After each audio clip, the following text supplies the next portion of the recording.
Better day to debut. It's 7 days to Democracy Day in Nigeria, 53 days to the governorship election in Ekiti State, 124 days for us to scoop that of Osun State, and 269 days to the 2019 general elections.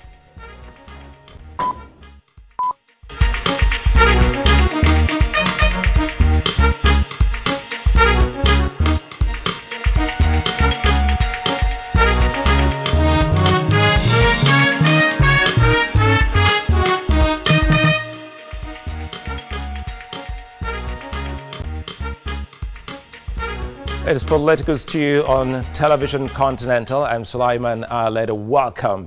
In our kitchen, we'll be looking at a portfolio of issues on politics and national development in Nigeria and across the world. You can watch us live online, on the go, wherever you are, tvcnews.ng. We're also live on YouTube at TVC News Nigeria Live. You can follow us on our social media handles on Twitter, Facebook, Instagram, and guess what? We made it so easy for you to remember, the All Political Stew NG. Now, so many things have been happening, especially that of Ekiti State, and you did see that the elections are really very, very close. We'll be bringing you up to speed, guiding you, bit by bit towards that particular moment. That'll be the first election for the Independent National Electoral Commission to conduct in the country. And of course, we're looking at all of the activities. Just today, the publication of the personal particulars of candidates and list of candidates has just taken place. 22nd of May, and thereafter the other one will be seen talking about the activity. It should be the last day for withdrawal by candidates, replacement of withdrawn candidate or candidates by political parties. That's going to take place on the 30th of May. When we move into June, 13th of June specifically, that's the last day for the submission of nomination forms by political parties, and of course thereafter you get to witness another one, and that's the publication of final list of nominated candidates. And when they are done with that, guess what? You get to see this other big one. The publication will roll out. That's 30th June, coasting very close to the big moment. And getting close, submission of names of party agents for the election to the Resident Electoral Commission will also happen on the day. Don't forget that they all have these representatives who will be the eye of these people on election day. The last day for campaign stops 2 days to the big moment, 12th July, same year. And for the big day, 14th July 2018. Thereafter, then the studios here. And of course, talking about all the studios right here in Television Continent. And of course, the Political Kitchen, they'll be live feeding you in on what you find on this program. We'll take a moment. When we come back, we'll look at the issues right here cooking up from our kitchen.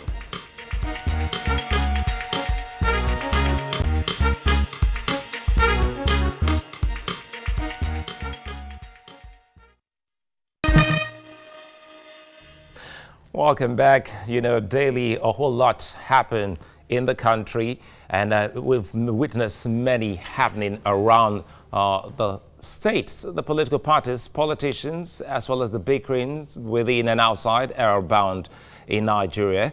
But Nigerians are daily being served by the minute. The people are enmeshed in high-wired talks, debate, wrangling, especially in the social media. Well, earlier we brought to you the news of the impeachment of the Deputy Speaker, Ondo State House of Assembly, Irojo Ogundeji. And our kitchen today will look at what's cooking in the Ondo Assembly and who's got burnt. We'll also be talking about the last Congress that we witnessed from the All Progressives Congress.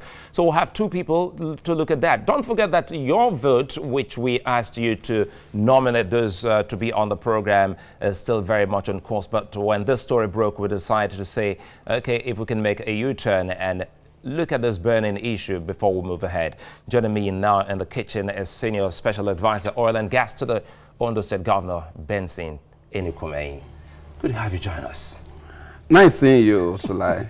I kept calling. I thought, okay, this trip from Akure down to this kitchen, it has to happen. And I want to say thank you very much for coming at short notice. I appreciate, since you told me it's a political stew, I usually hear of soup, that you are in soup. But since you said stew, I prepared my rice so that when we are going to take the stew, it will be very delicious. You know, sometimes. But I must comment about this your new bed. It's making you look great, like Abraham of old. Thank you very much. It's nice. Once again, you're welcome. Quickly, your state is in the news again. For some, they're trying to ask if there's some kind of, porridge being cooked in the assembly of Ondo State. Even though you are of the executive arm, being an appointee of the government, of the governor, tell us what, you're also a lawyer, what truly transpired? Because when they say insubordination, that is one key thing that we have tried to go through in the Constitution to see if that is an impeachable offense. Well, there are three arms of government: the executive, the legislature, the legislative arm, and the judiciary. The three of them, by the theory that Professor Dice gave across to everyone, is that they should be independent. They can interrelate, but then each one should function according to the provision the Constitution has provided for it. The selection or election of the officers of either the State House of Assembly or National Assembly are, strictly speaking, the affairs of members of that particular assembly. They have the right to elect who should be their speaker or deputy speaker, and whenever they consider it necessary, they also will look at what should be done to remove either the speaker or the deputy speaker. But with that as it may, when you are electing the speaker or the deputy speaker, it is a simple majority. But when you want to remove any of them, you go by two-thirds majority. I serve the governor as a senior special assistant. I'm not an advisor, senior special assistant on oil and gas. I am not involved in who interrelates with the House of Assembly. But whatever transpires at the... Are you a lawyer? Of course, yes. The fact that I'm a lawyer would not mean that I will go and meddle with what is happening over there. If I'm called upon to advise, that is if. But in the instant case, I wasn't privy to what transpired. They may have seen what I did not see. But I do know that when a woman carries a baby in the market and the head tilts this other way, the adults that are in the market will definitely not leave the child's head to just be rolling here and there. They will call the baby, the mother. What happened? Adjust. The governor, being the leader of the party in the state, definitely will want to look at how do we go about this. If there are issues, they will look at them. And if the issues are sustainable, peradventure, for example, there are issues against Honorable Iroju, assuming I'm not privy to any, then the normal course will be taken. So in other words, you say this is still a party affair and the governor of the state can also intercede by way of seeing how this can be resolved. He is the leader of the party in the state. So why he will not interfere in what transpires at the legislative arm, but at the political level, which is the party affair, because these are all members of our party, then there can be a discussion. And I'm sure our governor, being a senior advocate of Nigeria, will also know how to look into it and see if it is possible to resolve. If it is not, so be it. One other sore issue has to do with your party, and I'm happy you have your party constitution right there with you. It has to do with the Congress of your political party, and for the first time, Nigerians are saying we're getting to see a ruling party, getting more polarized ever than before. Just after the Congresses, we saw bickerings, infightings almost across the country during the Congress. What, in your mind, do you think transpired? Is it a lack of internal democracy or something we really can't place our fingers on? I think it's a welcome development. Surprise? Yeah, of course. Whenever something is good, if you see when the rain falls and you have this shining light somewhere, you see this insects, all of them clustering around it, because there is a beacon for which they can. APC as a party, and this notwithstanding whatever argument anybody can bring forth, is a party at the helm of affairs. And politicians, be who they are, will one day or the other want to think, if this party is the one that can give me the ticket, I will do the needful. Sometimes it may be cutting the corners to see how we can get there. And this will therefore bring in bickerings and quarreling. I recall one of my lecturers in the university in those days, he did define politics as a class struggle. That was his definition. He said it's a class struggle. And what is the class struggling for? Ultimately to get power. So we do know that for the purpose of being chosen at the primary to become either a member of the House of Assembly, House of Rep, a senator, or a governor, the processes will begin from the wards through to the local government, to the state, and to the national. And therefore, everyone will want to take a shot at it. And because APC is a darling, so you will see darling because they have the pot of soup now, and everyone is trying to have a taste of it. No, it's not a stew. It's a good soup. It's a good soup. Yeah. And that is why we saw a lot of people move from another political party, from every other political party to your party. And people are still thinking that, look, this is because there's no internal democracy.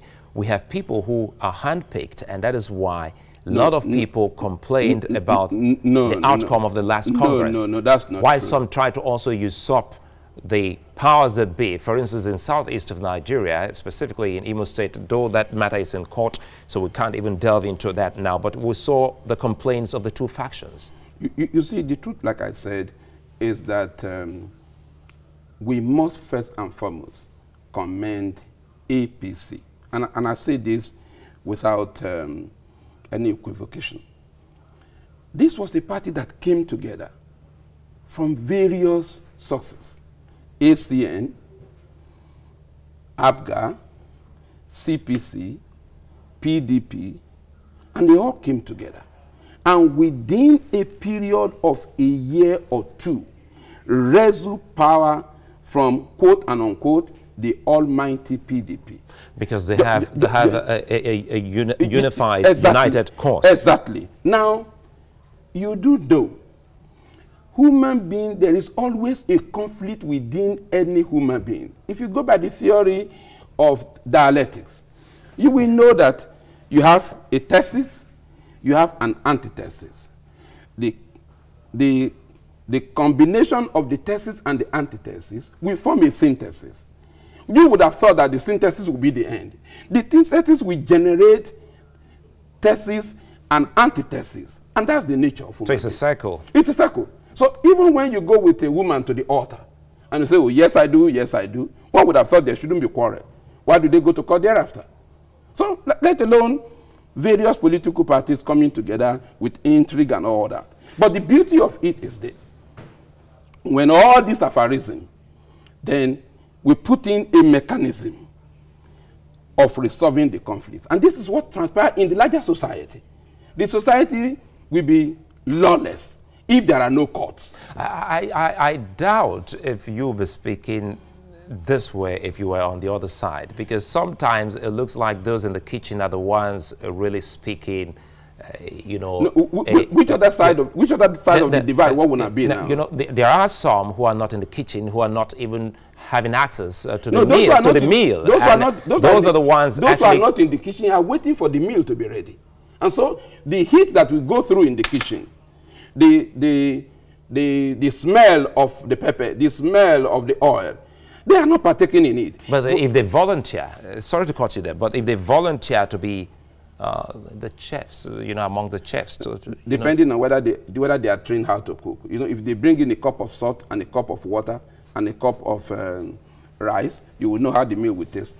let's put those of them who know how to cook, and they will be there. When they have finished the stew, they can bring it out, and everyone will partake.